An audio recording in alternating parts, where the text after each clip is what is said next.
Beginning of history. Imagine a city so complex in its structure that modern megacities may seem like simple copies of its ideas. A city where water flows to every house through a well-thought-out network of canals, where garbage is disposed of in such a way as not to spoil the street, where majestic temples or palaces tower in the center, and around them are clearly planned quarters for artisans, warriors, and merchants. Is it possible that such cities existed not in the 21st century, but thousands of years ago? Ancient urbanism is a miracle of which we know only fragments. Ruins, excavations, isolated testimonies of travelers or chroniclers allow us to recreate only part of the picture.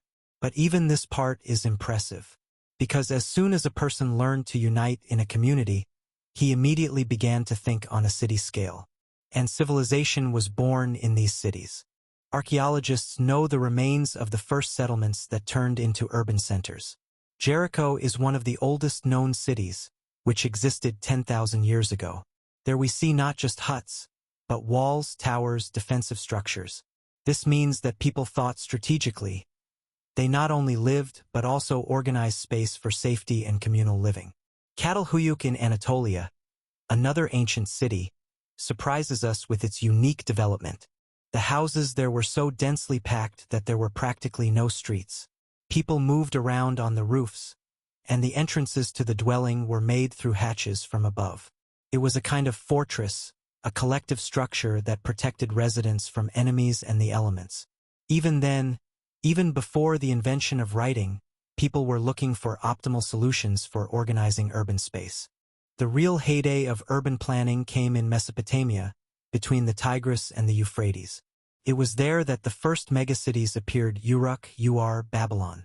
Here we see not only protective walls, but also streets intersecting at right angles, central squares, markets, temples, ziggurats that dominated the horizon. People invented bricks, learned how to burn them, and this made it possible to build multi-story buildings. Even then, there were quarters for different social groups and even primitive forms of sewage.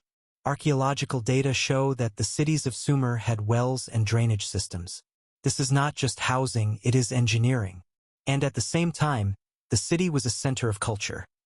It was there that writing, theaters of religious ceremonies, and administrative structures appeared. Uruk, which in ancient times was called the Great, had walls almost 10 kilometers long. For those times, this was an incredible achievement.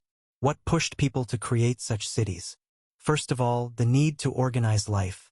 The city provided protection, the opportunity to preserve grain reserves, concentrate crafts, and trade. But later it also became a symbol of power. The king or ruler demonstrated his greatness through architecture. The larger the walls, the higher the temples, the stronger the state. Babylon became a symbol of an entire era. Its Ishtar Gate, decorated with blue tiles and images of fantastic creatures, impressed all travelers. The Greek historian Herodotus wrote that the world had never seen walls like those of Babylon. Double rows, so wide that two greats could run across them. This is not only a fortress, it is a demonstration of the power of the empire. But Babylon was amazing not only in size. According to legend, there were hanging gardens there, one of the 7 wonders of the world. In addition, if they were an exaggeration or a myth, the idea itself already speaks of incredible imagination and technical courage. After all, a garden in the air needed an irrigation system that lifted water from the Euphrates tens of meters up. This means that ancient engineers already had knowledge of hydraulics. The cities of Mesopotamia showed that urban planning can be complex and systematic. Streets, temples, canals, all this was subject to a plan. People no longer simply lived in groups, but thought in categories of a whole factor, where each quarter had its own place and function. When we talk about ancient cities, it is important to understand they were not chaotic. On the contrary, in many of them we see a well-thought-out geometry. This means that there were architects, engineers, planners, and it was they who created the framework of civilization. The flowering of urban planning in ancient empires is a story not only about construction. It is a story about how people learned to organize space, turn chaos into order, and subjugate nature to their needs. And the most interesting thing about this is that even without modern technology, they created systems that still amaze us today. A city is more than a collection of houses. It is a space where culture is born, where writing and laws appear, where trade and religion are the basis of communal life. But long before Babylon and the Sumerian megalopolises, there were the first attempts to create settlements that went beyond the boundaries of ordinary villages. It was there that the history of urbanism began, and it was they who showed the first steps of man in the transformed world in urban space. One of the oldest examples is Jericho, which arose more than 10,000 years ago in the Jordan Valley. This city is considered one of the oldest continuously inhabited places on Earth. At that time, many people were still wandering around, looking for them. But Jericho already had walls built of stone, and even a round tower more than 8 meters high. For its time, this is an incredible breakthrough. Why did the inhabitants need such defense? Perhaps from wild animals, perhaps from other tribes. But the very fact that people spent enormous resources on the construction of a collective structure speaks of the emergence of a new type of society. Jericho also had wells and canals for irrigation. Archaeologists have found evidence that local residents already knew how to grow grain, store it, and distribute it. This means that the city became a center of organized agriculture. The first economy began to form here. The surplus of products made it possible to support specialists, artisans, builders, warriors. Next, we see Catalgayuk in Asia Minor, founded about 9,000 years ago. This settlement was so unique that it still amazes researchers. The houses here were built so tightly that there were no streets left between them. People moved around on the roofs, and the entrances were made through openings from above. Imagine a city where all the buildings are connected. There are no gates, and each house is part of a single anthill. Such a system created natural defense. It was practically impossible for the enemy to get inside. Catalgayuk is also striking in its internal structure. In many houses, archaeologists find paintings on the walls, hunting scenes, symbolic images of the goddess of fertility. This means that the city had a developed religious system and a sense of art. The dead were often buried in these dwellings, which speaks of the close connection between life and death in the minds of people. It is also important that Catalgayuk was not chaotic. Despite the street layout, it had an internal logic. Archaeologists believe that the buildings were arranged according to a certain plan to ensure the convenience of the inhabitants. We can call it the first, if not the planned city, even it did not have the appearance that we associate with urbanism. Another example of early urbanism is Mehrgarh in the Indus Valley, modern Pakistan. Here, 1,000 years before the appearance of Harappan and Mohenjo-daro, the first stone buildings, granaries, and craft workshops were already erected. It was a real center of exchange. Archaeologists find their jewelry made of lapis lazuli, which came from distant deposits in Afghanistan. This means that long-distance trade already existed then, and cities were made nodes of economic and cultural ties. Another striking example is Skarbray in Scotland, a settlement dating back to about 5,000 years BC. It consists of stone houses, connected by passages, and even has primitive sewage systems. For the far north, this was a real achievement. People adapted architecture to harsh conditions, making the city suitable for life in a cold climate. What unites all these early cities? First of all, innovations in construction and planning. They show that even without writing, the Kolesniki already thought on a community scale. They created walls to protect themselves, water supply systems to sea, specialized storage facilities to distribute resources. These were the first steps towards real civilizations. With the emergence of such cities, human consciousness also changed. Life in a large community required rules, consistency, and collective efforts. This is where the first forms of power, administration, and religion were born. The city became a model of the world, an ordered space amidst the chaos of nature. Archaeologists often say that urbanization is the greatest invention of mankind after agriculture, because it was the city that gave man a sense of stability, the opportunity to develop art, science, and crafts. And although many of these first cities have long since fallen into decline, their spirit lives on in every modern metropolis. If the first cities were rather experiments of man with space, then in Mesopotamia we see the real birth of urbanism on a large scale. It was here, between the Tigris and Euphrates rivers, that the first real megacities arose, which became a symbol of civilization. Uruk, Babylon, these names still sound like legends, but their greatness was quite real. Uruk is considered the first city that can be called a megalopolis. Founded about 5,000 years ago, it had more than 40,000 inhabitants, an unheard-of figure for its time. Cuneiform writing emerged here, which allowed for keeping records, making laws, and creating literature. But even more important was the planning of the city itself. Uruk had powerful walls, which, according to legend, were built by King Gilgamesh. Inside these walls were located temple ziggurats, administrative buildings, artisan quarters, and markets. It was not just a collection of dwellings. It was a living organism that worked according to the same rules. The city of Ur, another center of Sumerian civilization, became famous for its ziggurat, a grandiose structure that rose above the horizon by tens of meters. It was not only a temple, but also a symbol of power, an architectural manifesto that showed that man could conquer nature and build something eternal. Ur also had a well-developed street system. Archaeologists have excavated entire neighborhoods with houses located along narrow but clearly laid roads.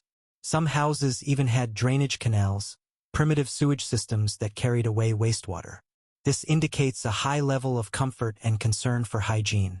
Babylon became even more impressive. This city became a symbol of the greatness of all of Mesopotamia. Its walls, according to Herodotus, were so wide that 2 chariots could drive along them at the same time.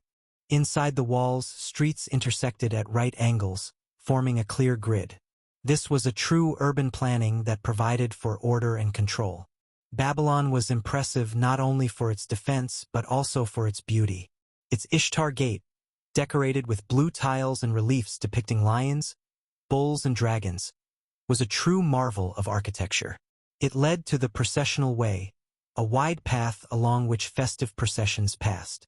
This was a city where architecture and ritual merged into one, creating a space in which every stone had symbolic meaning. And, of course, the legendary Hanging Gardens of Babylon, one of the 7 wonders of the world.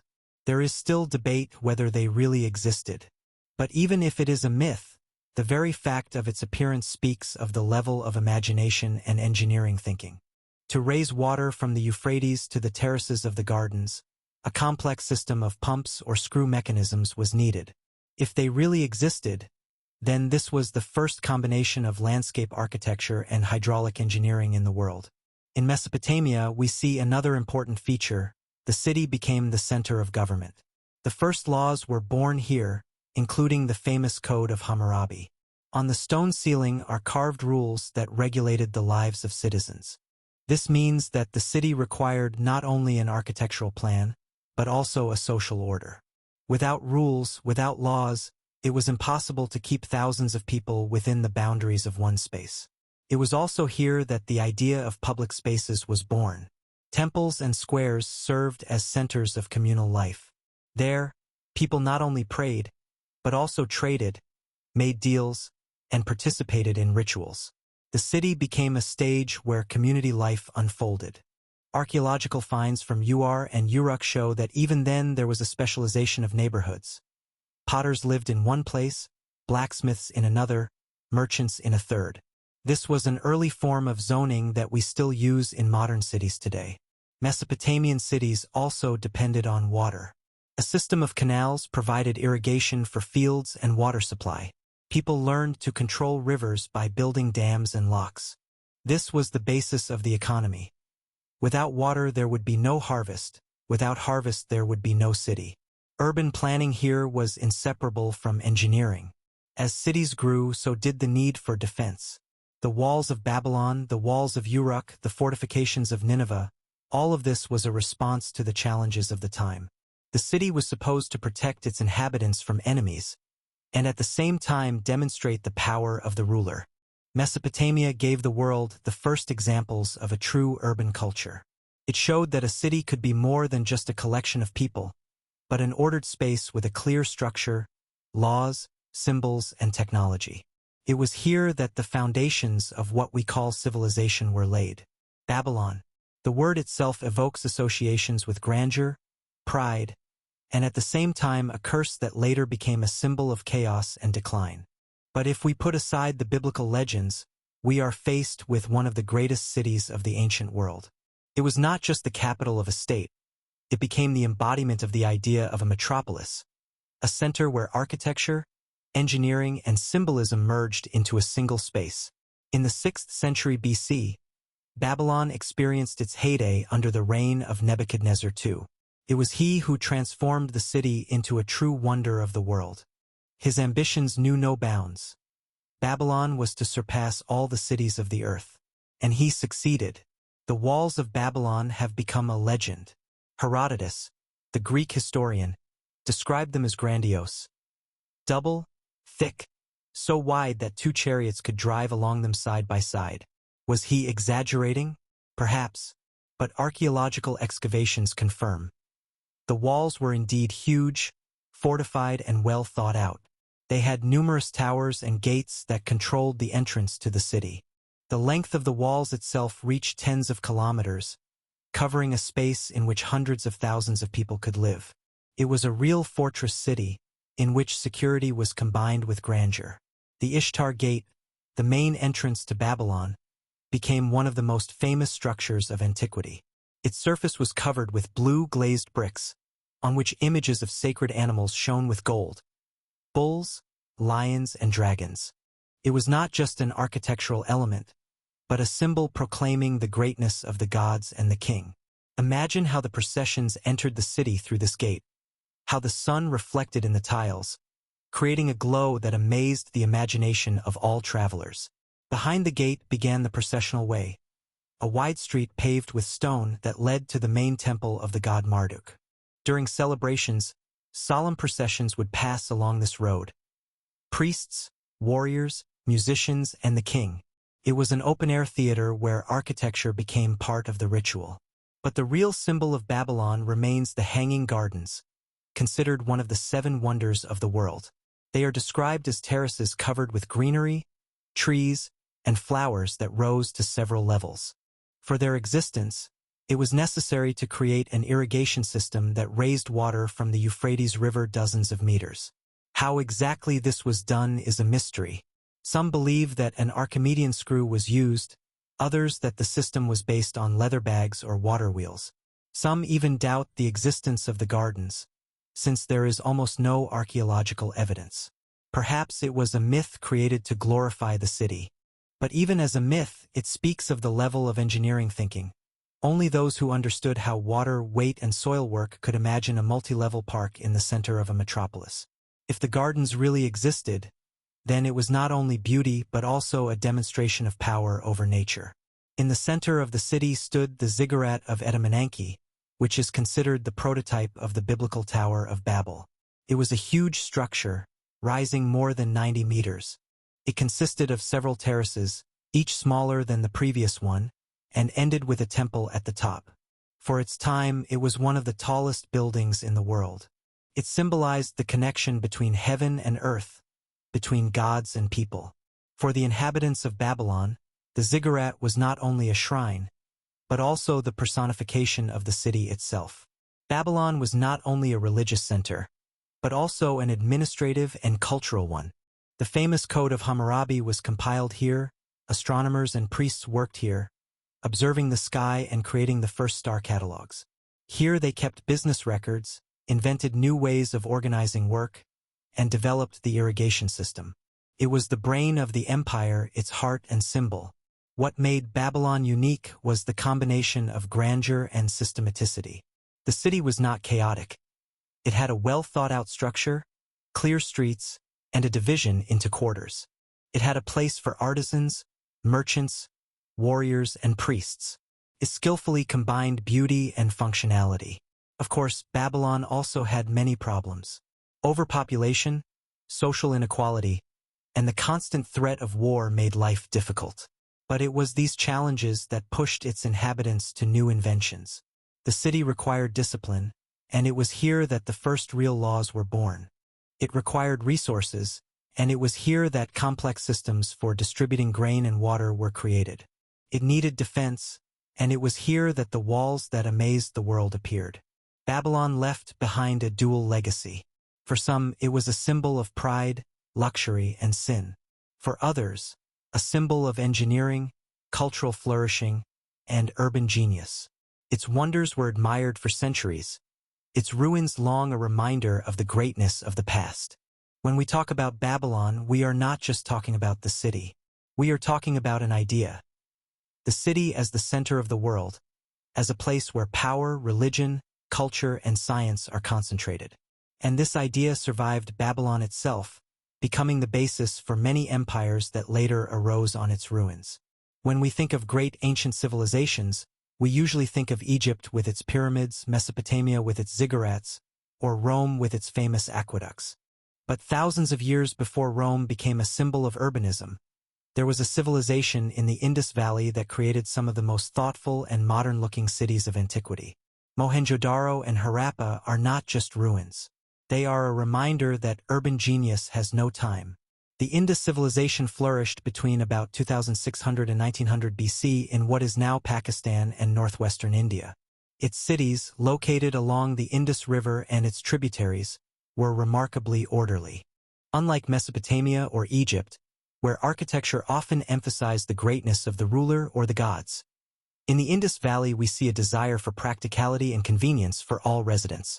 Mohenjo-daro, whose name translates as City of the Dead, is striking in its planning structure. The streets here intersect at right angles, forming a regular grid. This looks like the modern quarter division that we see in the cities of America or Europe of the 19th and 20th centuries. The width of the main streets allowed chariots and trade carts to move freely, while side streets provided access to residential areas. The houses in Mohenjo-daro and Harappa were built of baked bricks, a material that ensured strength and durability. Many of them had several floors, courtyards, and staircases. But the main discovery was their sanitary systems. Almost every house had its own toilet, which was connected to the city sewer system through clay pipes.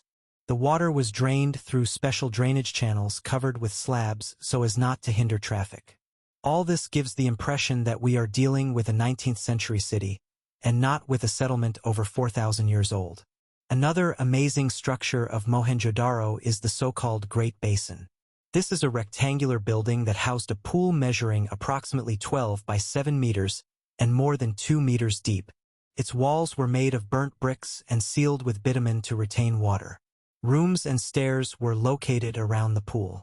It was probably used for ritual ablutions, but the very fact of its existence speaks of a high level of engineering thought and attention to water as a vital element. In Harappa, another major center of the Indus civilization, archaeologists find similar features. Regularly laid out streets, a complex sewage system, granaries for storing supplies, public buildings. This means that the cities were carefully planned even before they were built. They did not grow chaotically, like most ancient settlements, but were built according to a single plan. This level of organization indicates the presence of centralized power or a powerful administrative system. Another feature of the Indus civilization is the absence of monumental temples or royal palaces. We do not see grandiose pyramids or ziggurats here, which would emphasize the power of individuals. Instead, archaeologists find many residential buildings of approximately the same size, which indicates relative equality in society.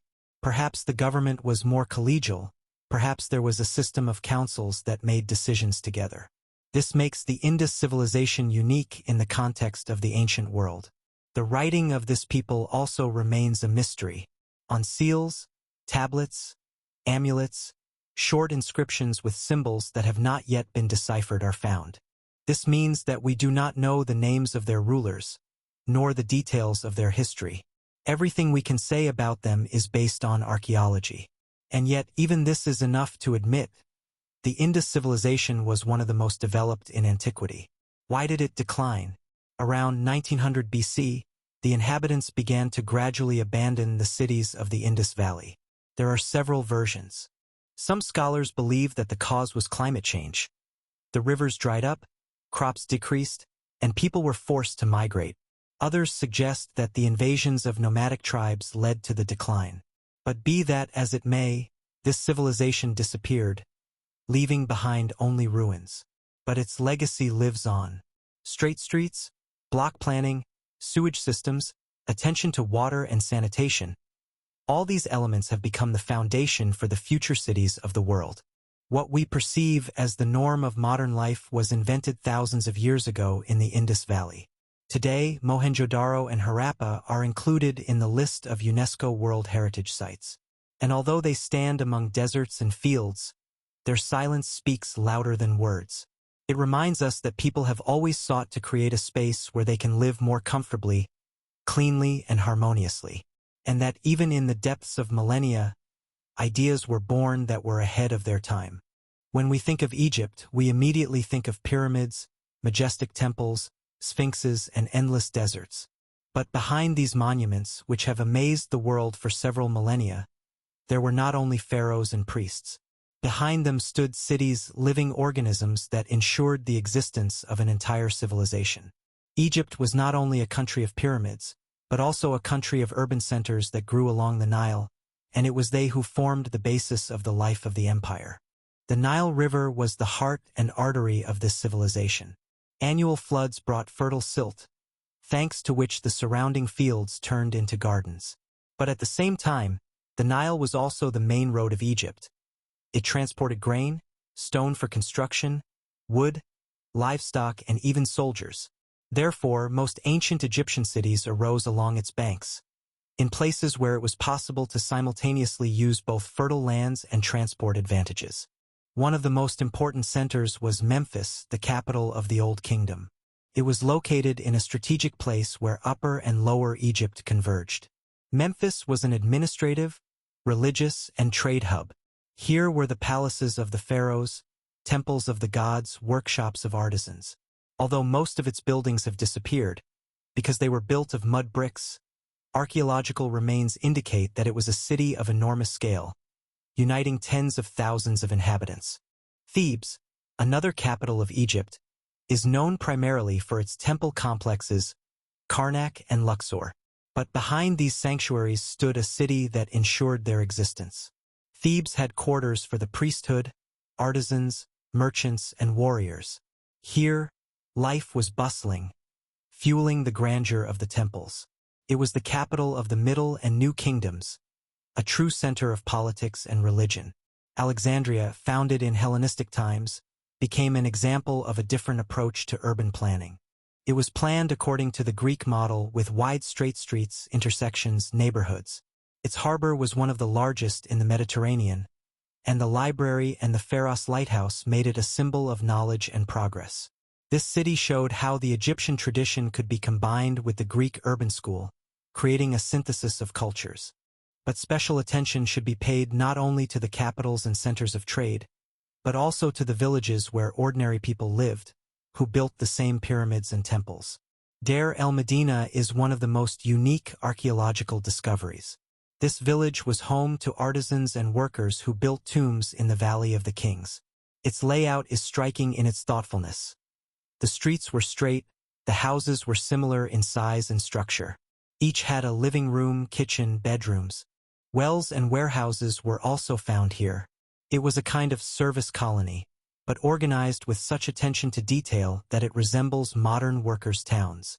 Deir el-Medina gives us an invaluable insight into the life of ordinary Egyptians.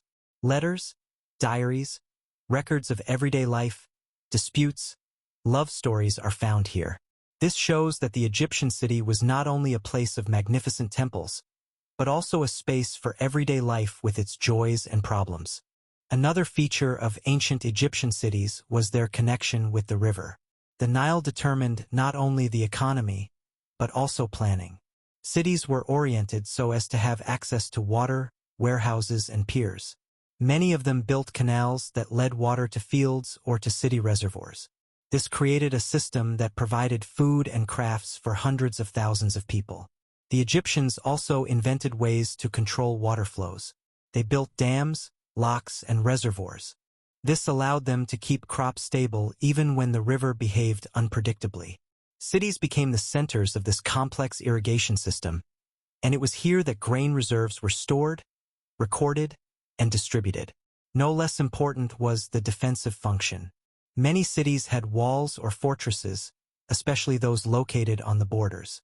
This was a necessity, since Egypt often faced invasions from nomadic tribes. Fortifications had not only military but also symbolic significance. They demonstrated the power of the pharaoh. The architecture of Egyptian cities also had a religious character. Temples were not only cult structures, they were economic centers.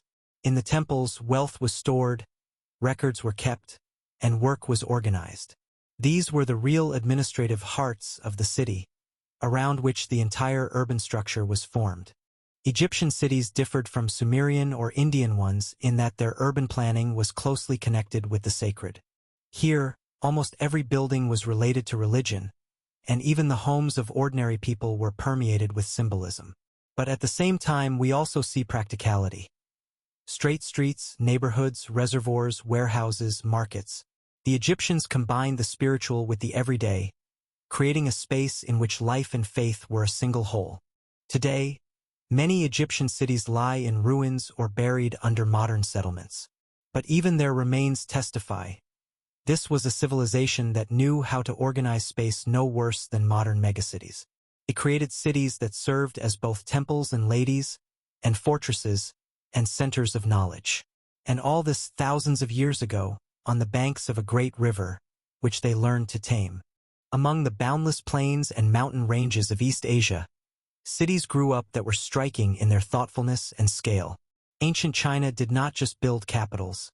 It created symbols of the empire that reflected the order of the world.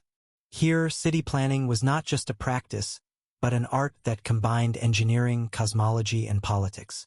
One of the oldest and at the same time most important centers was Luoyang. Its history begins in the 2nd millennium BC. The city was located in the very heart of China, at the crossroads of trade routes, and thanks to this it became the capital of various dynasties. Luoyang was a city of rivers and bridges. Its life was closely connected with water. It had straight streets that intersected at an angle of 90 degrees, a division into quarters, and a clearly defined center where the palaces of the rulers and temples were located. This was a model that later became the standard for Chinese urbanism.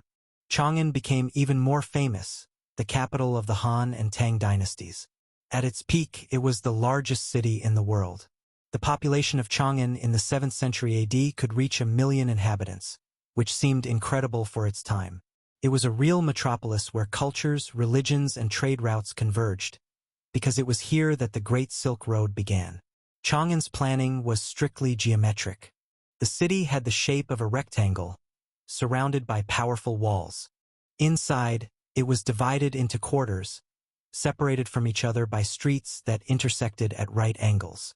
Each quarter had gates that were closed at night, turning it into a small fortress. This ensured order and control.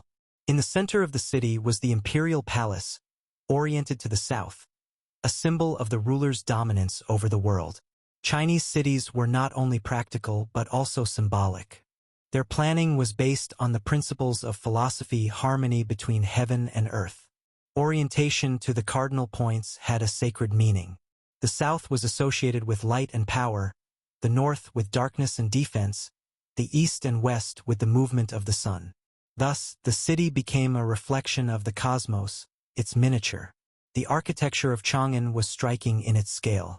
Grand pagodas, Buddhist temples, and palaces were built in the city. Among them, the Big Wild Goose Pagoda and the Little Wild Goose Pagoda are especially famous. They became symbols of the spread of Buddhism in China. The shopping streets of Chang'an were filled with merchants from all over the world. Here you could meet Persians, Indians, Arabs, even Romans. It was a cosmopolitan center where languages, cultures, and religions mixed. Luoyang and Chang'an show that China conceived of the city as a model of the world. It was not just an infrastructure for life, but the embodiment of the idea of order. The emperor in the center symbolized the heavenly mandate, and the neighborhoods and streets the subordination of society to harmony. Water supply was especially important. Chinese cities built complex systems of canals and aqueducts that delivered water from rivers and mountain springs. In Luoyang, archaeologists discovered the remains of irrigation structures that supplied not only the fields, but also city reservoirs. In Chongyang, A system of artificial lakes and canals functioned, which not only provided water, but also decorated the palace gardens. The defensive walls of Chinese cities also deserve attention. They were massive, with loopholes and towers that allowed them to control the territory. For example, the walls of Chongyang stretched for tens of kilometers and had dozens of gates. Each gate was carefully guarded, and their architecture demonstrated the power of the state. In Chinese cities, the division of functions is clearly traced. Separate quarters were intended for artisans, others for merchants, and still others for officials. This created a system where each element had its place. This zoning is reminiscent of modern cities, where we have separate industrial, residential, and administrative areas. Chang'an also became a cultural center. Poets, artists, and scientists worked here. Treatises were written here, paintings were created, and religious texts were compiled. It was a city where the intellectual energy of China was concentrated. It is also worth mentioning the markets. In Chang'an, there were two main markets, located symmetrically in the west and east. They were strictly organized. They had rows of stalls, quality control of goods, and even their own administrative offices. Here you could buy silk, tea, spices, jewelry, and exotic goods from distant countries. The markets were not just a place of trade, but a window into the world through which China communicated with other civilizations. China's urban planning traditions influenced the entire East Asia. Japan, Korea, Vietnam, they all adopted the Chinese model of the capital with straight streets, neighborhoods, and a palace in the center. This became a universal formula that survived the centuries. Chinese cities prove that urban planning can be not only practical, but also philosophical. They were thought out to the smallest detail and at the same time filled with symbolism that reflected the idea of the universe. And, perhaps, it was this harmony between function and idea that made them so stable and majestic. If Mesopotamia gave the world the first megacities, and Egypt raised urbanism to a sacred level, then ancient Greece made the city not only an economic or administrative center, but also a political and cultural form of society. It was the Greek polis that laid the foundation for how we think about the city today as a space of democracy, culture, and interaction. The Greek city polis was a unique phenomenon. It was not just an area with houses and markets, but above all a community of citizens who participated in the life of the city. The polis combined political, religious, and cultural life, and architecture and planning reflected this unity. Athens is the most famous example of a polis. Its planning was centered around the Acropolis, a fortified hill on which the main temples, in particular the famous Parthenon, rose. The Acropolis was a symbol not only of religion, but also of the power of the polis. Below was the Agora, the main square where citizens gathered. Debates were held, agreements were made, theatrical performances and religious ceremonies took place. The Agora was the heart of the city, the place where democracy was born.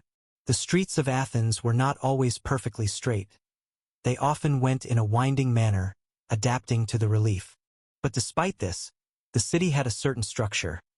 Residential quarters, craft districts, theaters, stadiums, gymnasiums. Athens not only provided a roof over its head, it created a space for the development of culture. Philosophers, artists, architects worked here. Theaters such as the Theater of Dionysus gathered thousands of people to watch the tragedies of Aeschylus or the comedies of Aristophanes. The city was a laboratory of ideas that changed the world. No less important was Miletus, one of the cities of Ionia. It was there that the concept of regular planning appeared. The architect Hippodamus developed a system in which streets intersected at right angles, forming neighborhoods. This is the so-called Hippodamian plan, which became the basis for many future cities around the world.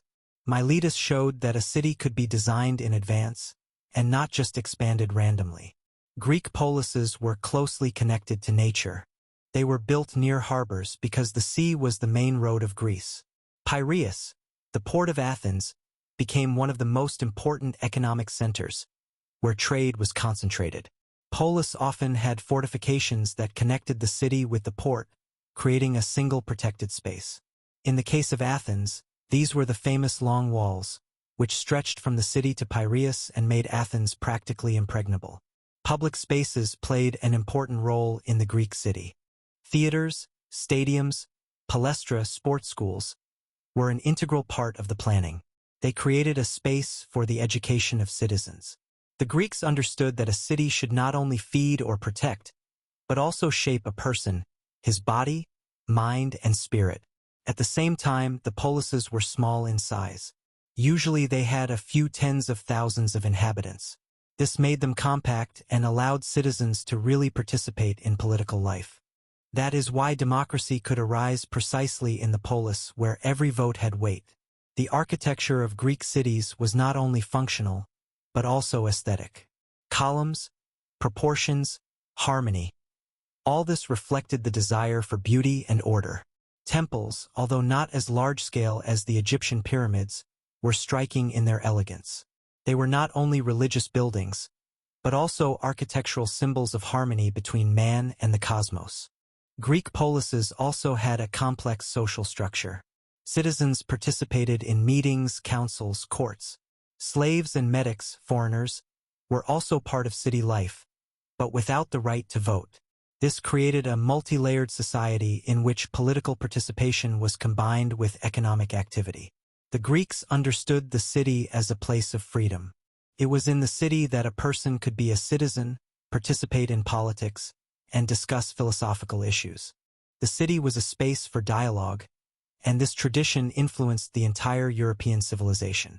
It is worth noting that not all polises were the same. Sparta, for example, had a different character. There, the city was not a center of culture, but primarily a military camp. Its architecture was modest, but its social structure was extremely disciplined. This proves once again that the city reflects the spirit of society. Athens, with its democracy, created the Acropolis and theaters, Sparta, fortifications and barracks. It is difficult to overestimate the influence of Greek polises on the world. They became a model for Roman cities, and through them for medieval and modern Europe. The idea of the agora as a space for debate lives on in modern parliaments. The idea of the Hippodame plan was embodied in the streets of New York or Barcelona. The idea of the city as a space of freedom still remains the basis of our understanding of civic life. Ancient Greece proved that a city can be not only a machine for survival, but also a laboratory of culture and politics. Democracy, theater, philosophy were born here, and all this was impossible without an urban space that united people into a community. Among all the cities of antiquity, one was special. It not only impressed with the grandeur of architecture and the size of the harbor, but also became a symbol of knowledge, science, and cosmopolitanism. This was Alexandria, a city founded by Alexander the Great in 331 BC on the coast of Egypt, and which quickly became a real wonder of the world. Alexandria was unique in that it combined the Greek urban tradition with the Egyptian heritage and proximity to the Mediterranean Sea. This planning was grandiose from the beginning. The architect Dionysius, who was responsible for the development of the city, created a regular grid of streets that intersected at right angles, forming wide blocks. This was the classic implementation of the Hippopotamus plan, brought to perfection. The wide streets of Alexandria were designed for the movement of chariots, but at the same time decorated with columns and statues. They led to the main squares, temples, and palaces. The city was not only functional but also majestic. Its architecture was to impress, because Alexandria was to become a symbol of a new era, Hellenism, when Greek culture merged with Eastern traditions. The most famous building of Alexandria was the Lighthouse of Pharos, one of the 7 wonders of the world. Built on the island of Pharos, it reached over 100 meters in height and was the tallest building of its time. The lighthouse consisted of several levels: a square base, an octagonal middle tier, and a cylindrical top. At its top, a fire burned, the light of which was reflected by mirrors and was visible dozens of kilometers out to sea. The Lighthouse of Pharos was not only a navigational structure, but also a symbol of Alexandria as the light of knowledge. Another wonder was the Library of Alexandria. It was intended to collect all the knowledge of the world. According to legend, every ship that entered the harbor had to hand over books or scrolls for copying. The originals were left in the library, and the copies were returned to their owners. Thus, hundreds of thousands of scrolls accumulated in the library. Scientists from different parts of the world worked here. Mathematicians, astronomers, philosophers, doctors. Among them were Euclid, who created the foundations of geometry, Archimedes, who improved mechanics, Eratosthenes, who measured the circumference of the Earth with amazing accuracy. The library was part of a larger complex, the museum, a kind of scientific center that included lecture halls, laboratories, observatories, even botanical gardens, and a zoo. It was the world's first Academy of Sciences, a place where knowledge was collected, systematized, and passed on. Alexandria became the brain of the ancient world. But the city was not only impressive intellectually. Its harbor was one of the largest in the Mediterranean. Alexandria occupied a strategic position. It connected Egypt with Greece, Africa, and Asia. Grain, papyrus, glass, jewels, and spices passed through its ports. The city became a trading hub where merchants from all over the world met. Here one could hear dozens of languages and see goods from India, Arabia, and Africa. It was a true cosmopolitan city. Greeks, Egyptians, Jews, Syrians, and Romans lived in the city. Each community had its own neighborhoods, temples, and markets. This created a cultural diversity that enriched the city. It was in Alexandria that translations of the Bible into Greek, the Septuagint, originated, and it was here that philosophical schools developed that combined Greek ideas with Middle Eastern wisdom. Alexandria's architecture also reflected its grandeur. Here were built the palaces of the Ptolemies, temples in honor of the Greek and Egyptian gods, theaters, stadiums, baths. The streets were decorated with columns and statues, and the space was organized in such a way as to combine beauty and functionality. Unlike many other ancient cities, Alexandria was not created gradually, but planned from the very beginning. This made it orderly with a clear logic of the location of streets and buildings. It was the embodiment of the dream of an ideal city. But, like any miracle, Alexandria had its tragic fate. Its library burned down partly during the War of Julius Caesar in Egypt, partly during subsequent conflicts. Hundreds of thousands of scrolls, priceless knowledge were lost. But even in ruins, it remained a symbol of humanity's desire for wisdom. Alexandria influenced the entire subsequent history of urban planning. It showed that a city could be not only a place for living and trading, but also an intellectual center, the heart of science and culture. It combined the functionality of a port, the beauty of Hellenism, and the desire for universality. When we talk about Alexandria, we see a city that was the predecessor of modern scientific and cultural capitals of the world. It reminds us that the true greatness of a city lies not only in its walls and buildings, but also in the knowledge that it preserves and disseminates. No discussion of ancient cities would be complete without mentioning Rome. This city became more than just the capital of an empire. It became a symbol of the very idea of the city as a center of power, law, and civilization. The Romans brought urban planning to the level of a system that influenced the whole of Europe and largely determined the appearance of modern metropolises. Rome began as a small settlement on 7 hills near the Tiber River. But gradually it grew into a metropolis that could have more than 1 million inhabitants, a figure that remained a record for Europe until the 19th century. How could a city support so many people? The answer lies in the genius of Roman engineering. The most famous invention was the road. All roads lead to Rome is not just a metaphor. The Romans created a network of roads over 400,000 kilometers long, of which about 80,000 were paved with stone. These roads connected not only Rome itself, but also the entire empire from Britain to Egypt.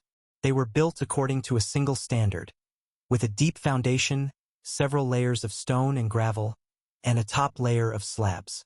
The roads were so strong that many of them still exist today. They allowed for the rapid movement of troops, the delivery of goods, and the spread of power. Another masterpiece was the aqueducts. The Romans understood that for a city to live, water was needed. Therefore, they built grandiose structures that delivered water from mountain springs to the city. Some aqueducts stretched for tens of kilometers and had complex arched structures. Water flowed into fountains, baths, and private homes. Thanks to the aqueducts, Rome had a water supply system that other cities in the world did not know for millennia. The forums were the heart of the city. The Roman Forum is a square where political, economic, and religious life was concentrated.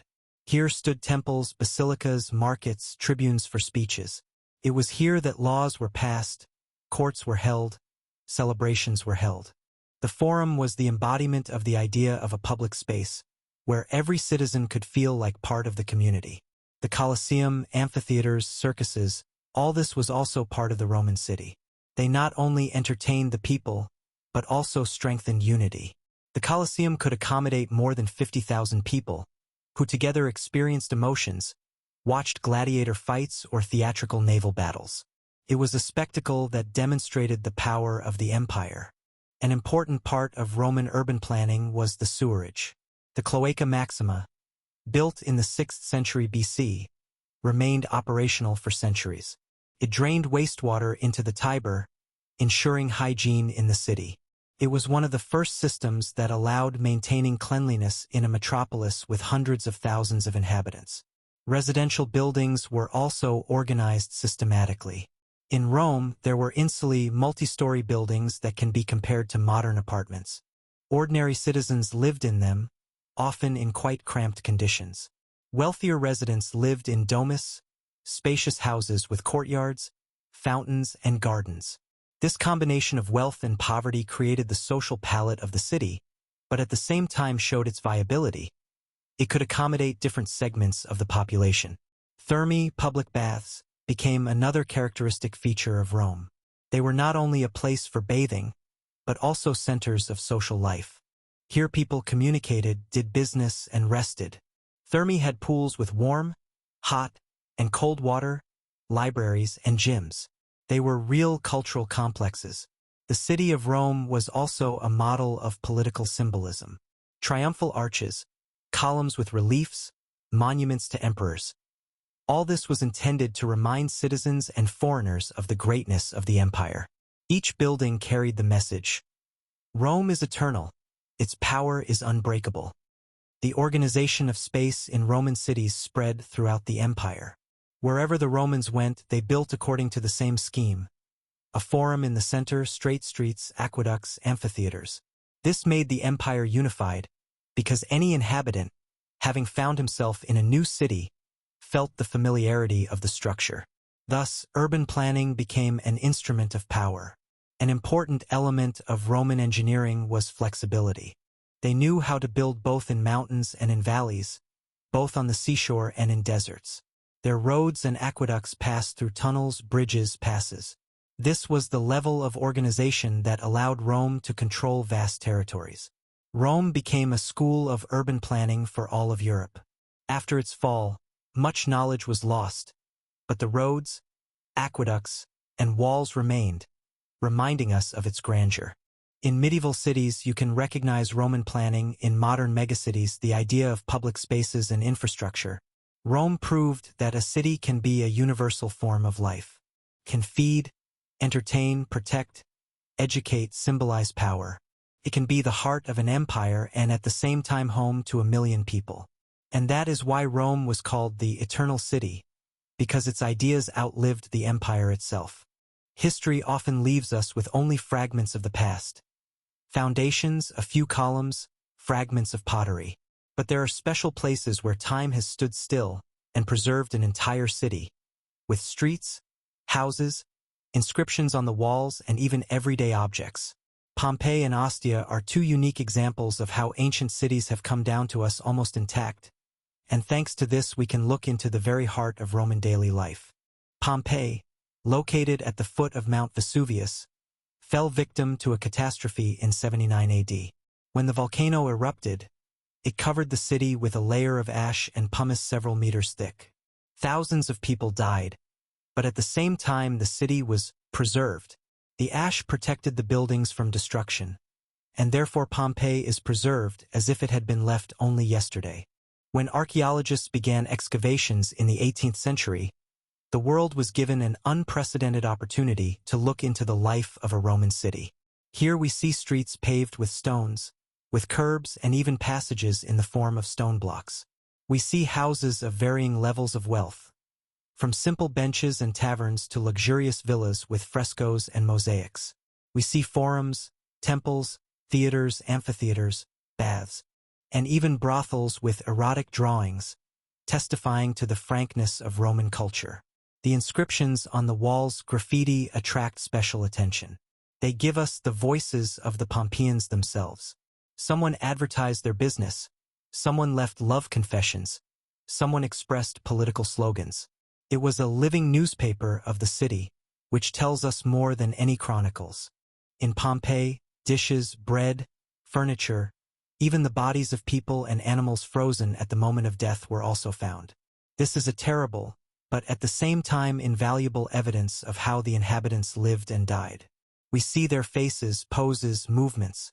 This makes history tangible, almost personal. Pompeii shows how well thought out the Roman city was. There was a water supply system, fountains, public baths. There were markets, theaters, a circus.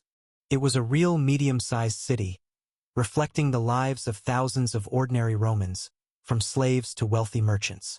Ostia, unlike Pompeii, did not die suddenly, but gradually declined. It was the main port of Rome, located at the mouth of the Tiber. Goods from all over the world passed through Ostia. Grain from Africa, wine from Greece, oil from Spain, spices from the East. The city was the key to the economy of the empire.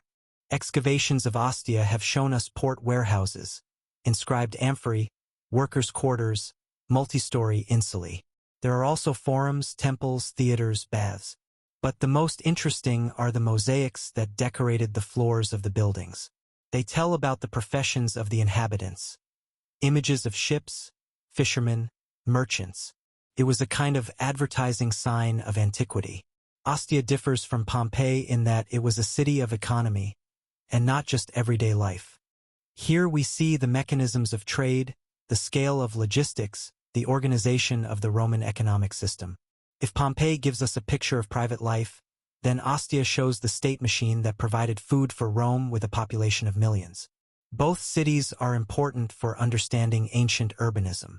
They demonstrate that Roman cities were not only political and religious centers, but also living organisms, filled with people with their worries, dreams, joys, and tragedies. Pompeii and Ostia give us the opportunity to literally walk the streets that the Romans saw. We can go into a tavern where wine and bread were served, into the baths where people rested, into a merchant's house where goods were stored. This allows us to understand that antiquity is not an abstract past, but a real world with specific people. It is important that it is thanks to these cities that we are able to check written sources. Chronicles and treatises often describe greatness and politics, but are silent about the details of everyday life. Pompeii and Ostia give us everyday history, something that is usually lost in time. Today, these cities have become open-air museums. Every year they attract millions of tourists who seek to feel the breath of antiquity. And at the same time, they remain important for science. Each new discovery adds touches to the picture of the ancient world. Pompeii and Ostia are a mirror of Rome that has preserved its face. And perhaps that is why they are so impressive. After all, looking at their streets, we see not only stones, but also ourselves, people who lived, loved, worked, and dreamed 2,000 years ago. If in the old world ancient cities grew along rivers and seas, then in the new world, on the other side of the Atlantic, civilizations flourished, creating their own masterpieces of urban planning, in the jungles of Mesoamerica and on the high plateaus of central Mexico. The Maya and Aztecs built cities that combined religion, politics, and astronomy, turning them into real cosmic centers, where each pyramid and square had a symbolic meaning. The Maya, who lived in the jungles of modern Guatemala, Belize, and southern Mexico, created dozens of cities scattered among dense tropical vegetation. One of the most famous was Tikal. This city arose in the first millennium BC and flourished in the Classic period, 250 to 900 AD. Tikal impresses with its huge pyramid temples that rose above the jungle canopy. They were not only religious buildings, but also a kind of beacons that showed the power and greatness of the city. The central square of Tikal was the heart of political and religious life. Ceremonies, sacrifices, meetings of rulers took place here.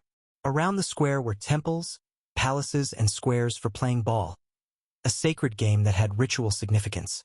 The city had a complex system of streets and roads connecting different parts, as well as reservoirs for collecting rainwater, since there were few natural rivers in the jungle. Another prominent Mayan city was Chichen Itza.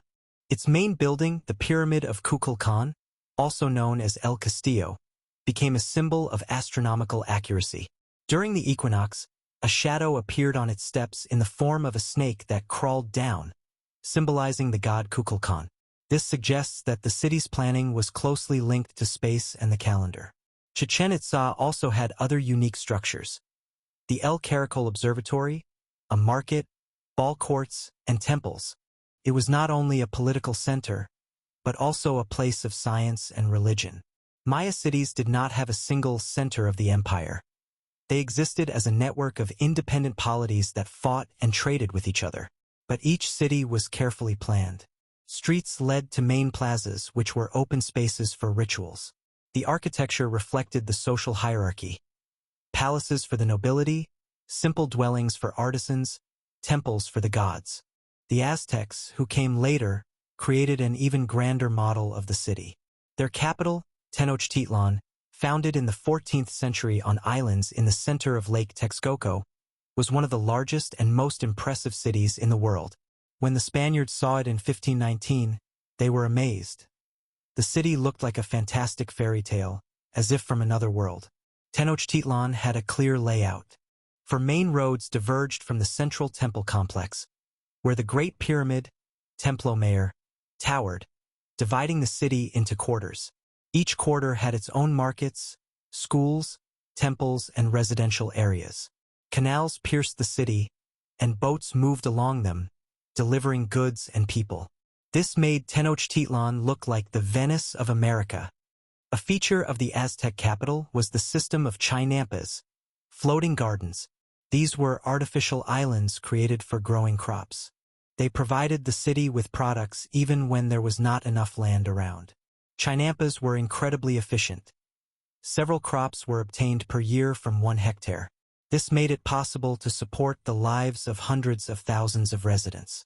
The markets of Tenochtitlan were impressive in scale.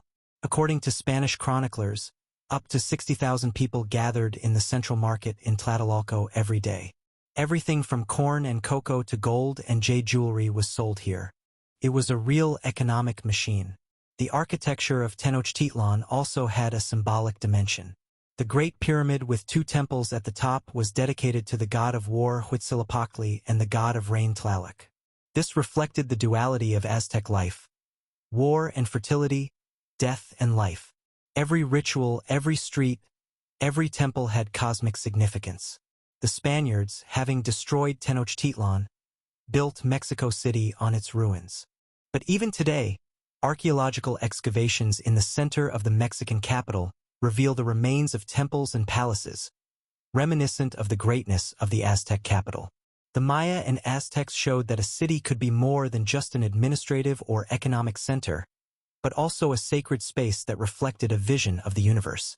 Their cities were open-air temples where architecture became the language of the gods. It is also important that these civilizations created complex infrastructure systems: roads, canals, reservoirs, terraces. They knew how to adapt to nature, using its power rather than trying to conquer it. Their cities lived in harmony with their environment, even if their religion was full of cruel rituals. The cities of the Maya and Aztecs prove that urbanism is not just about stones and roads. It is a worldview embodied in space. And although the Spanish conquest destroyed many of these cities, their legacy lives on to this day, inspiring architects and researchers around the world. Hidden among the dense tropical jungles of modern Cambodia are the remains of one of the largest and most mysterious cities in the world, Angkor. It was the capital of the Khmer Empire, which at its peak in the 9th to 14th centuries covered a significant part of Southeast Asia. Angkor was not just impressive in scale, it was a real medieval metropolis, ahead of its time in urban planning and engineering. The most famous part of the complex is Angkor Wat, a huge temple, which is still considered the largest religious building in the world. But Angkor is not just one temple. It is an entire urban system. consisting of hundreds of temples, palaces, canals, dams, roads, and residential areas. In its heyday, more than 1 million people could live here, a number that exceeded the population of most European cities of the time. Angkor was built as a reflection of the cosmos. Its planning was based on Hindu and Buddhist cosmology. The central temple symbolized the sacred Mount Meru, the center of the universe, and the surrounding moats and canals represented the cosmic ocean. The entire city was designed to combine religion, politics, and nature. Angkor's water infrastructure was a true marvel of engineering. The Khmers built giant barrages, artificial reservoirs that collected water during the rains and distributed it during droughts. A system of canals and dams allowed the irrigation of rice fields, supporting a huge population. This was the heart of the city, ensuring its stability. Archaeologists believe that it was this hydraulic system that allowed Angkor to become the largest city of its time. Angkor, what is only part of a grandiose complex.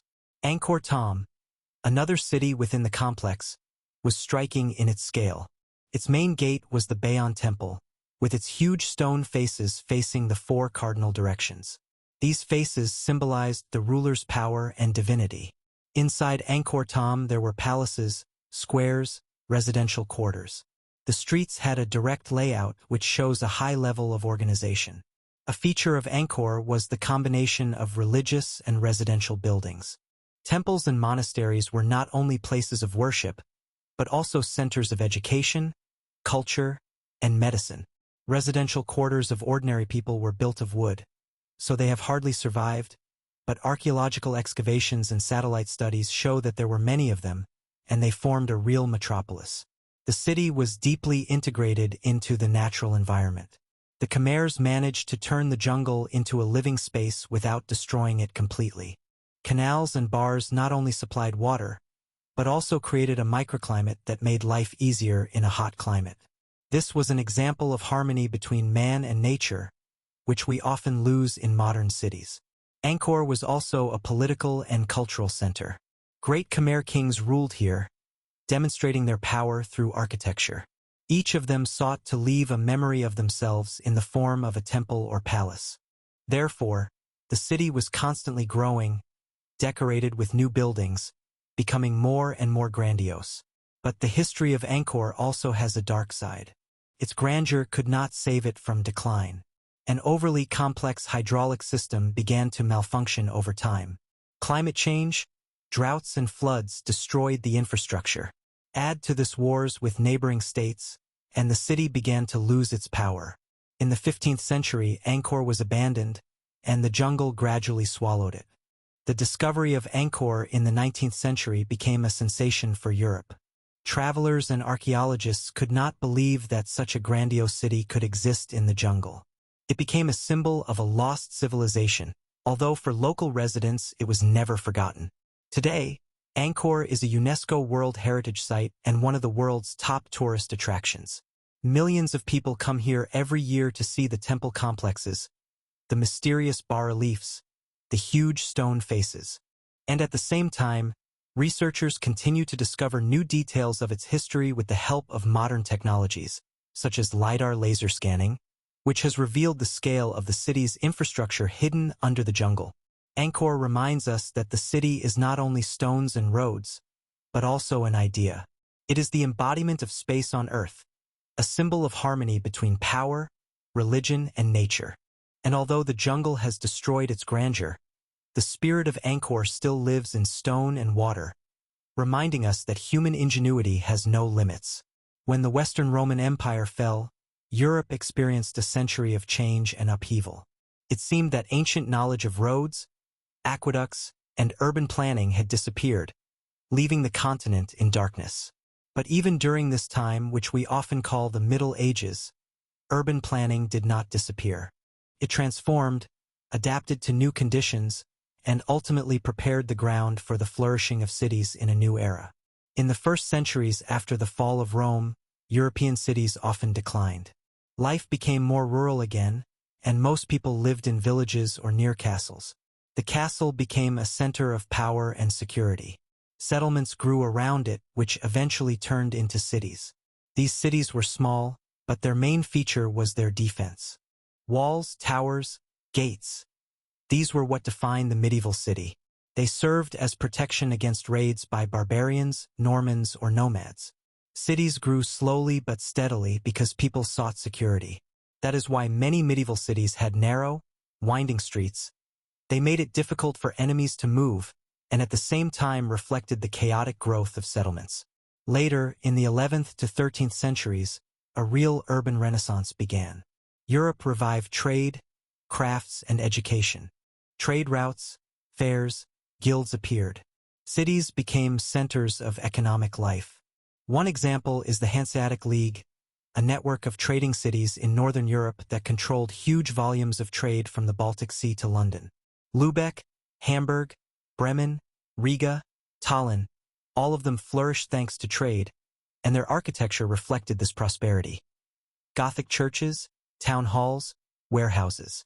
In Italy, another type of city was the communal republic. Florence, Venice, Genoa became centers of trade, banking, and culture. Venice grew up on the islands of the lagoon, creating a unique system of canals, bridges, and squares. It became the queen of the Adriatic, controlling trade with the East. Genoa competed with it in sea power. Florence became the financial center of Europe, where banking families such as the Medici created a new economic system. In France and Germany, cities were formed around cathedrals and market squares. Gothic cathedrals such as Notre Dame in Paris or Cologne Cathedral became not only religious buildings, but also symbols of urban identity.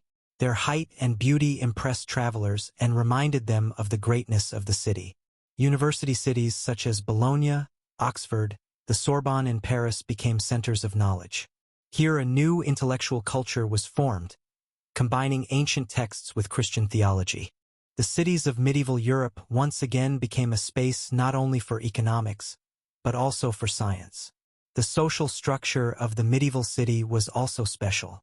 Guilds controlled crafts and trade, determined the rules of production, prices, and quality of goods. Town halls and city councils governed cities, often receiving autonomy from feudal lords. This was the birth of city self-government, which later became the basis of modern democratic institutions. City squares were the heart of life. Here, fairs were held, laws were announced, celebrations were held, and even executions were carried out. Narrow streets led to these squares, forming a complex but lively labyrinth. An important feature was also the fact that the cities of Europe gradually became centers of culture. Literature in vernacular languages emerged here, theaters were built, paintings and sculptures were created. The Renaissance was born in Florence, which changed art and science for centuries. Of course, medieval cities also had their own problems. Overcrowding, dirt, and the lack of sanitation created conditions for the spread of diseases. The Black Death in the 14th century claimed millions of lives, and cities became its epicenters. But even these tragedies did not stop the development of urbanism. On the contrary, they forced cities to look for new solutions, from hospitals to sewage systems. Medieval cities were smaller than the ancient metropolises, but they laid the foundation of modern Europe. Here the bourgeoisie was formed, crafts developed, universities and new forms of government emerged. They became a laboratory in which a new civilization was born. If ancient Rome was the eternal city, then medieval Europe gave the world thousands of smaller cities, each of which had its own character, its own market, its own cathedral, and all of them together created the network that became the basis of modern Europe. With the advent of the Renaissance, Europe experienced not only a cultural and scientific revival, but also a real revolution in the understanding of the city. If medieval settlements grew up chaotically around castles, cathedrals, or markets, the Renaissance brought the idea that the city could and should be designed. Renaissance architects and thinkers viewed the city as a work of art, a harmonious space that should obey the laws of geometry, symmetry, and beauty. In the 15th and 16th centuries, there was a revival of interest in ancient models. The works of Vitruvius, a Roman architect who wrote about the principles of construction, became a table book for Renaissance architects. They studied in Rome, but sought to create a new, more perfect city that corresponded to the ideals of humanism. One of the main ideas was the creation of the ideal city. This is a concept that involved a geometric layout with a central square, straight streets, and clear zoning. The city was supposed to look orderly, symmetrical, and at the same time functional. An example is the city of Pienza in Italy. Its reconstruction in the mid-15th century was initiated by Pope Pius II. The architect Bernardo Rossellino created a city that had the correct structure. A central square with a cathedral and palaces, straight streets, harmonious facades. Pienza became a model of how beauty and practicality can be combined. Another important example is Sabianita, the small ideal capital, built by Duke Vespasiano Gonzago in the 16th century. Sabianita had the shape of a rectangle with straight streets, regular quarters, fortifications. It was a city that was not created spontaneously, but as a planned project. Francesco di Giorgio Martini and other architects developed treatises in which they proposed schemes of ideal cities in the shape of a star or a circle. They believed that geometry was not only about beauty, but also about defense. Star cities had bastions that allowed for more effective defense against artillery, which became the main threat in the new era. Renaissance cities also became centers of art and science. Florence, Rome, Milan, Venice, each of them was not only an economic but also a cultural heart.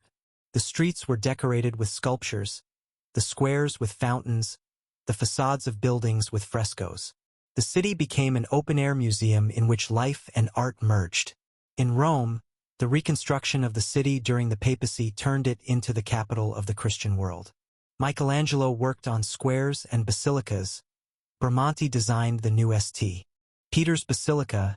Raphael created visions of harmonious space. Renaissance urbanism was subordinated to the idea of grandeur, beauty, and order.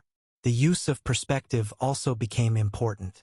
Architects and artists understood that streets could be designed in such a way that they created the impression of depth, grandeur, symmetry. Squares acquired a theatrical appearance, streets rhythm. This made the city not only a functional but also an emotional space. New capitals also appeared in Europe, built practically from scratch. An example is La Valletta in Malta, built by the Knights Hospitaller after the siege of 1565.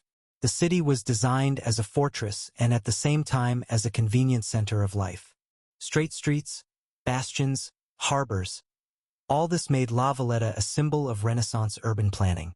Renaissance cities were the first to consciously take into account transport. Straight and wide streets facilitated the movement not only of people, but also of troops. This was important in an era when artillery and rapid movement became decisive. The approach to squares also changed.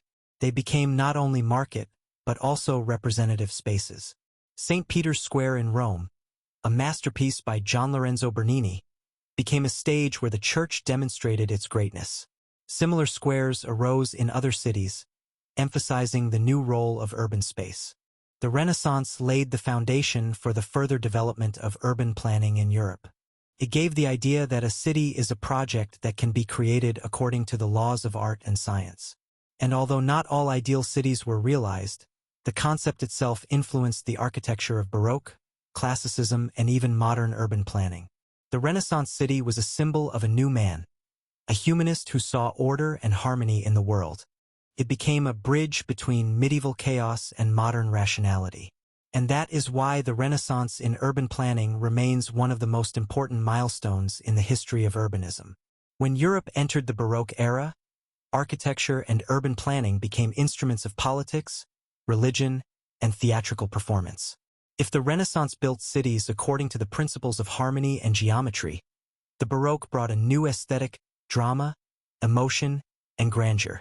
The city became a stage where the government demonstrated its power, and the church its might. Baroque emerged in the 17th century, at a time when Europe was experiencing religious wars, the confrontation between Catholicism and Protestantism, and the strengthening of absolutist monarchies. The government needed a new language to convince and impress, and this language became architecture. Baroque cities are, above all, straight axes leading to monumental squares, palaces, and temples. Space was organized in such a way as to evoke in a person a sense of grandeur and conquest. Streets became perspectives that opened a view of key buildings. The whole city was like a grand open-air theater. Rome is the main example of a Baroque city. Here the popes sought to turn the city into a symbol of the power of the Catholic Church. Gian Lorenzo Bernini created St. Peter's Square, which became an architectural marvel. The oval shape of the square, framed by a colonnade, symbolized the embrace of the church that receives believers. The gaze of a pilgrim approaching the cathedral gradually opened up a grand perspective. It was a real theatrical production, where a person became part of the action. Baroque cities were also distinguished by the use of curvilinear forms, unexpected transitions, contrasts of light and shadow. Architecture no longer sought only harmony. It sought to evoke emotion. Palaces, churches, squares created a sense of movement and dynamics. Paris in the 17th century also underwent Baroque transformations. Here Louis XIV, the Sun King, sought to turn the city into a mirror of his power. At Versailles, near Paris, he built a palace and a garden city that became the embodiment of absolutism. Grand avenues, geometric gardens, canals, fountains. All this created a space where the monarch looked almost divine. Versailles became a model for the whole of Europe, from St. Petersburg to Potsdam. Baroque ideas spread to other cities. In Vienna, monumental squares and palaces were created that demonstrated the power of the Habsburgs.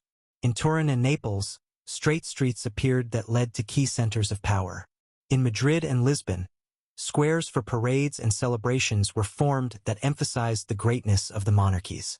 A feature of Baroque cities was also the perspectives that went beyond the city walls. Alleys and roads led to hunting lodges, gardens, and suburbs. The city ceased to be just a compact settlement. It became a landscape composition that covered large areas. Baroque also brought a new approach to water and gardens. Canals, fountains, and water features became part of urban space. Water was used not only practically, but also aesthetically. It created a sense of movement, mirroring, and infinity. In Versailles or Peterhof, water became an instrument of power just like marble or bronze. In Central and Eastern Europe, Baroque became a means of strengthening new states. Petersburg, built by Peter I on the marshes of the Neva, became a symbol of the window to Europe. Its straight avenues, canals, palaces, and fortresses were created in the spirit of Baroque and Classicism. The city was supposed to impress the world and show a modernized Russia. In Latin America, the Spanish and Portuguese also carried Baroque ideas. Mexico City, Lima, and Rio de Janeiro were decorated with squares and cathedrals that repeated European models, but with local elements. Baroque became a global style that emphasized the power of colonial empires. Baroque cities had another function. They were spaces for celebrations and processions. Squares were used for religious ceremonies, military parades, and folk festivals. This made the city a place of collective experience, where architecture and events merged into a single whole. But Baroque urbanism also had its limitations.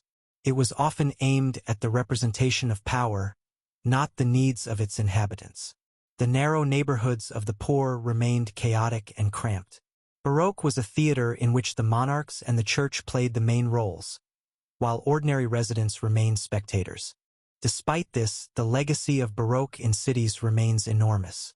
The streets of Rome, St. Peter's Square, Versailles, the palaces of Vienna or St. Petersburg still amaze with their scale. They show how the city can be not only a space for living, but also a means of influence, a symbol of power, a theatrical stage. The Baroque proved that urban planning could work with emotion.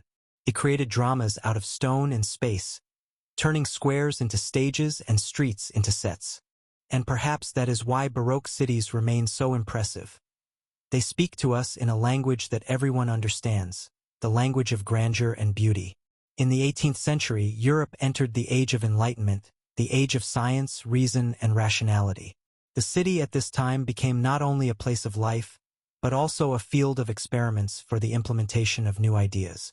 If Baroque cities were striking in their theatricality and emotionality, the era of classicism brought a desire for order, clarity, and harmony, which were based on logic and geometry. Classicism in urban planning was a response to the chaos of medieval streets and the splendor of Baroque squares. Architects sought to create spaces that would correspond to the laws of reason. Straight lines, regular shapes, symmetrical streets. The city was to become a reflection of a new worldview, faith in progress and the power of science. One of the key examples was the rebuilding of Paris in the 18th century. Although major changes came later under Haussmann, it was during the Enlightenment that the idea of wide boulevards, spacious squares, and parks, which were to serve not only beauty but also utility, emerged. In Paris, new public spaces were created, for example, the Place de la Concorde, designed in clear classical forms. London was also changing. After the Great Fire of 1666, the architect Christopher Wren proposed rebuilding the city on a regular plan with wide avenues and squares, but most of the ideas were not implemented. However, later London gradually developed according to the principles of regularity, especially in the new districts of the 18th century. There, characteristic squares appeared, surrounded by identical houses in the Georgian style of architecture. In the Russian Empire, urban planning became an important tool of modernization.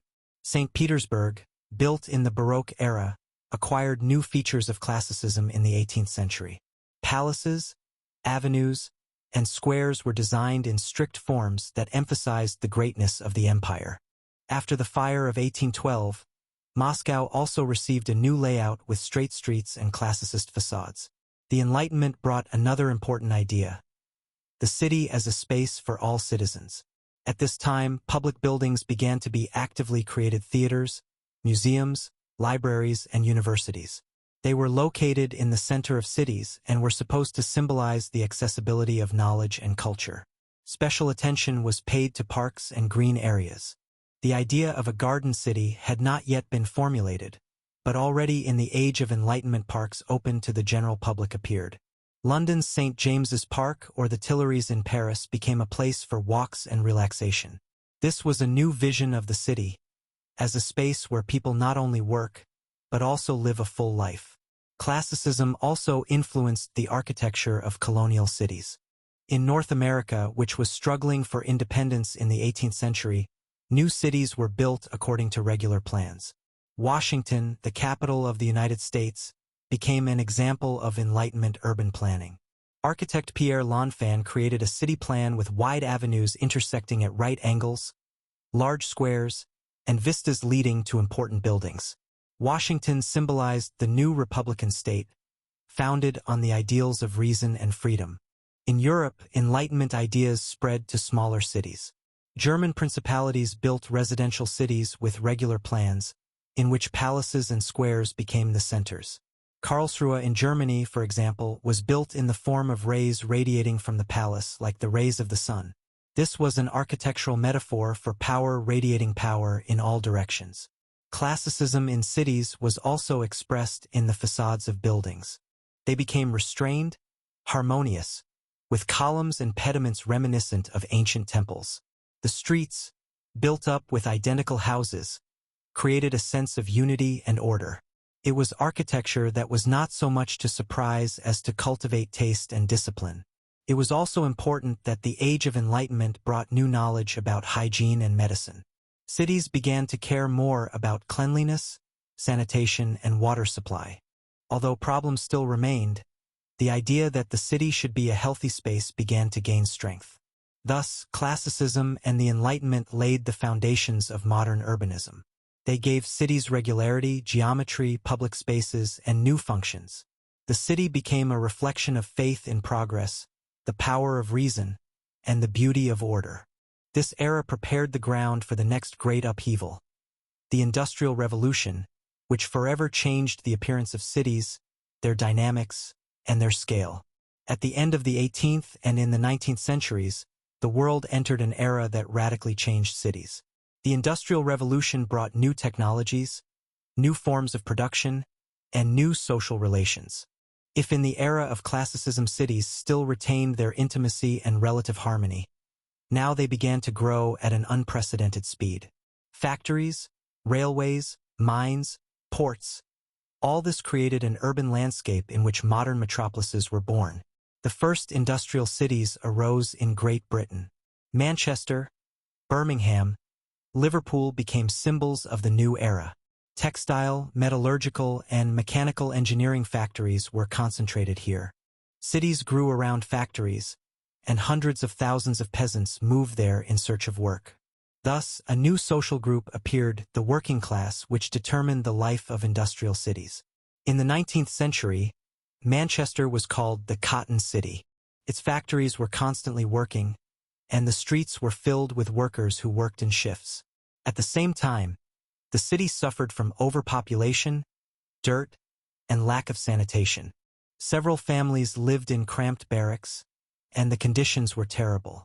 It was here that the first ideas of social reform, trade unions, and even communism were born, because Friedrich Engels described Manchester as an example of the exploitation of workers. Liverpool, thanks to its docks, became a gateway to the world.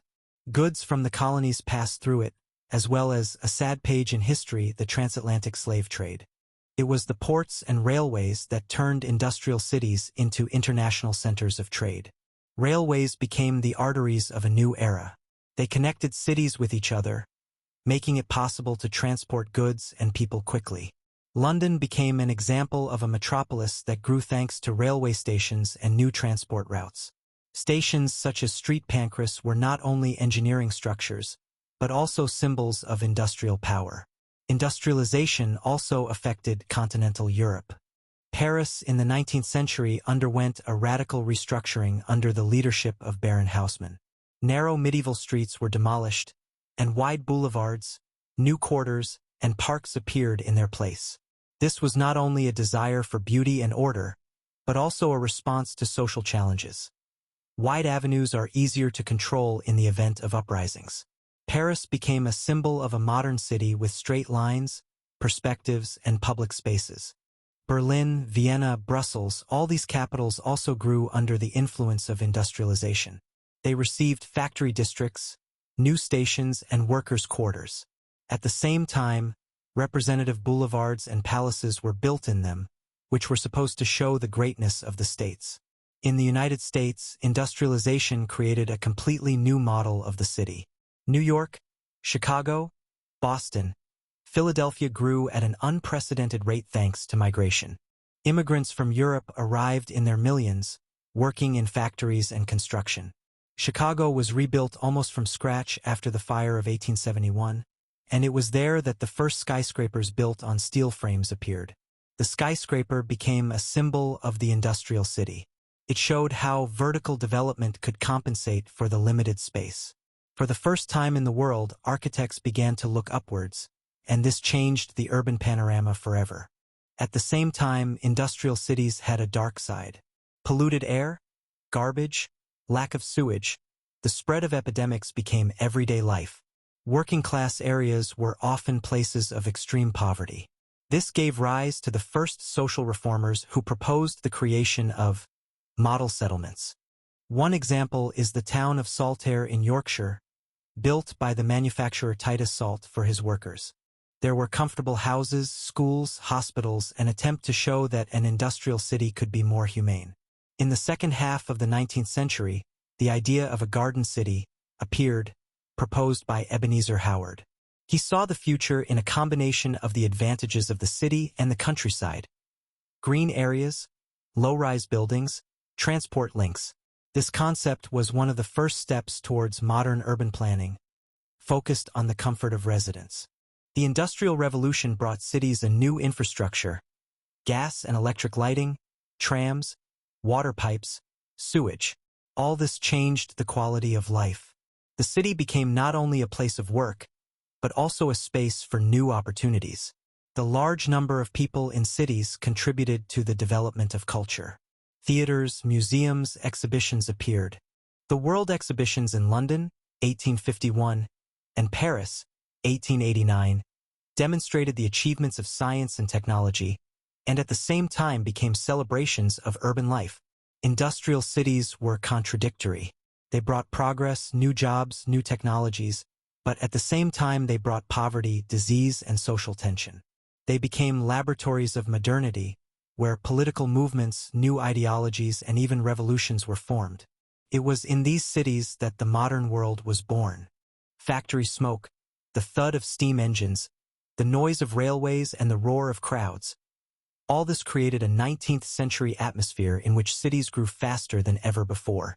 And although they were far from ideal, it was here that 20th century urbanism was born. The 20th century was the time of the greatest experiment in the history of cities. The 19th century Industrial Revolution created megacities with factories, railway stations, and cramped working-class neighborhoods. But now architects and urban planners were faced with a new question: how to organize the lives of millions of people in a space that was rapidly changing under the influence of technology, transport, and new ideologies. The 20th century city received a new symbol, the skyscraper.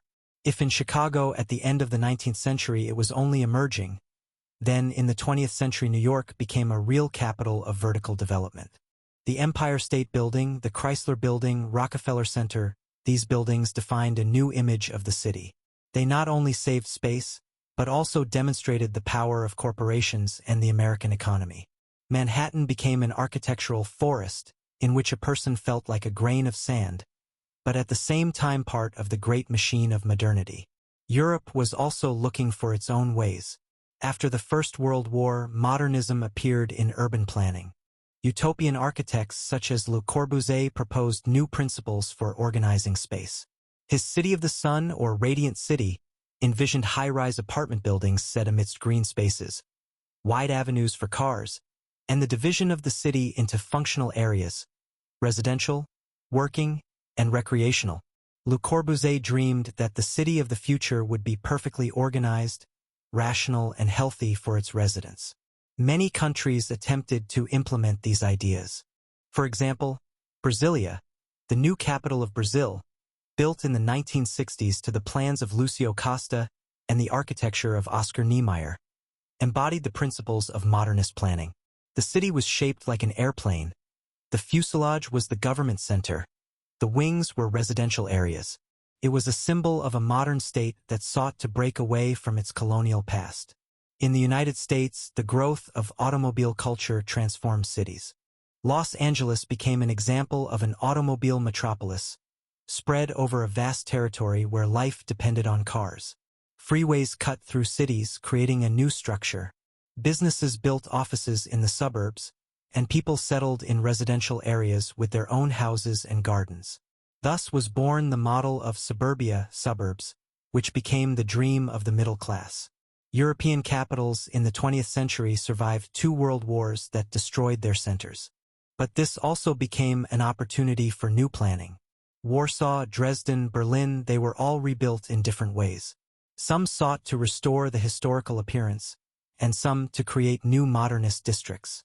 In the Soviet Union, modernism took on its own special form. Socialist cities Magnitogorsk, Novosibirsk, Dnipro, Zaporizhia were planned as centers of industry, with straight avenues, wide squares, and micro-districts. Later, in the 1960s and 1970s, Soviet architects developed a system of bedroom districts with typical panel houses. This was an attempt to provide housing for millions of people, but at the same time it created faceless spaces devoid of individuality. In post-war Western Europe, new cities appeared, built from scratch. Examples are Milton Keynes in the UK or La Défense in Paris. They were designed for life in new conditions: wide roads, business centers, residential areas. The 20th century also brought an unprecedented growth in the population of cities. Tokyo, Mexico City, Sao Paulo, Mumbai, Cairo turned into megacities with tens of millions of inhabitants. Urbanization became a global process, and cities grew faster than ever. However, modernism also had its critics. People began to feel that perfectly ordered districts were sometimes too cold, devoid of humanity. Suburbia gave rise to problems of transportation and isolation. High-rise blocks sometimes turned into ghettos. In response, new movements emerged, such as the new urbanism, which called for cities to be returned to a human scale. Narrow streets, mixed-use areas, public spaces. In the 20th century, the city became a battleground for ideas. Some architects saw it as a machine for living, others as a space for freedom and culture. But everyone agreed on one thing. The city is the heart of modern civilization, and without it, it is impossible to imagine progress. Skyscrapers, cars, subways, suburbs, mass housing. All this defined the 20th century. Cities became laboratories of modernity, where new social habits, new lifestyles, new dreams were formed. And although many experiments turned out to be controversial, they opened the way to reflection. What should the city of the future be like?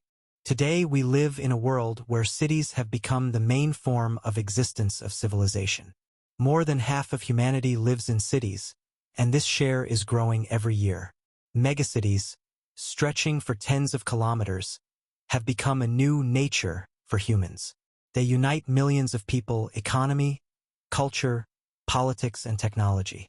And with this, the question arises, what future awaits cities? Modern megacities are living organisms. They are constantly growing, changing, adapting. New York, London, Tokyo, Shanghai, Mexico City, Delhi. Each of these cities is unique, but they all face common challenges. Overpopulation, transport problems, pollution, social inequality. And at the same time, it is in them that solutions are born that determine the direction of development of the whole world. In the 21st century, the concept of a smart city appeared. This is not just a place where there are roads and buildings. This is a space in which technologies work for the benefit of residents. Sensors, cameras, the Internet of Things, big data allow us to manage transport, energy, and water supply. In Barcelona, a smart lighting system saves electricity. In Singapore, digital technologies coordinate traffic. And in Seoul, virtual services for citizens are being introduced. The architecture of modern cities is also changing. If in the 20th century, skyscrapers made of glass and steel were the symbol, now the main emphasis is on environmental friendliness. Green buildings covered with gardens and solar panels are becoming the norm. Vertical forests in Milan, skyscrapers with wind turbines in China, energy-efficient neighborhoods in Scandinavia. All this shows that the city of the future should be not only beautiful, but also friendly to nature. The future of urbanism is also about finding a balance between technology and humanity. After all, a city cannot be just a machine for life. It must remain a space for meetings, communication, and culture. That is why modern architects pay attention to public spaces. Parks, embankments, squares. Amsterdam, Copenhagen, Vancouver have become examples of cities where cycling, walking, and green space are no less important than a car or an office. Another feature of modernity is globality. Cities are becoming more and more similar to each other, forming a network of global centers. New York and Tokyo may be thousands of kilometers apart, but their financial exchanges operate almost synchronously. London and Shanghai compete for investments, and Berlin and San Francisco for startups. The world is turning into a network of cities that are more important than the states themselves. But the challenges are becoming more acute. Climate change is forcing cities to look for ways to combat floods, heat waves, and water shortages. Tokyo is building dams and underground reservoir systems to protect against typhoons. Dubai is investing in water desalination technologies. Copenhagen is turning streets into canals that can receive rainwater. Social inequality is also a challenge. In cities, skyscrapers of elite apartments and slums where people live without access to clean water can coexist. Latin America, India, and Africa are faced with the fact that cities are growing faster than their infrastructure. This forces them to look for new models, affordable housing, social programs, new forms of coexistence. The future of cities may be connected with the idea of microdistricts and 15-minute cities. This is a concept according to which every resident should live in such a way that all basic needs, work, shops, schools, parks, are within a 15-minute walk or bike ride. Paris is actively experimenting with this idea, and it could become a model for other megacities. And what next? Perhaps the future of cities will go beyond the Earth. In the 21st century, the ideas of colonies on Mars or the Moon, floating cities in the ocean, or megacities under domes are already being discussed. Architects and futurologists paint visions where technology will allow people to live in any environment. But even the most daring futuristic projects do not change the main thing. The city always remains a reflection of man. It is a mirror of our society, our values, our fears and dreams. We have traveled the path from the first settlements in Mesopotamia to the greatness of Rome, from the temples of Angkor to the skyscrapers of New York. We have seen how cities declined and were reborn, how they changed the world and how the world changed them. And now we stand on the threshold of a new era, where our decisions depend on whether the cities of the future will become a space of harmony and justice, or a trap for their own inhabitants. A city is a story written in stone, glass, and concrete. It is a book that we add to every day.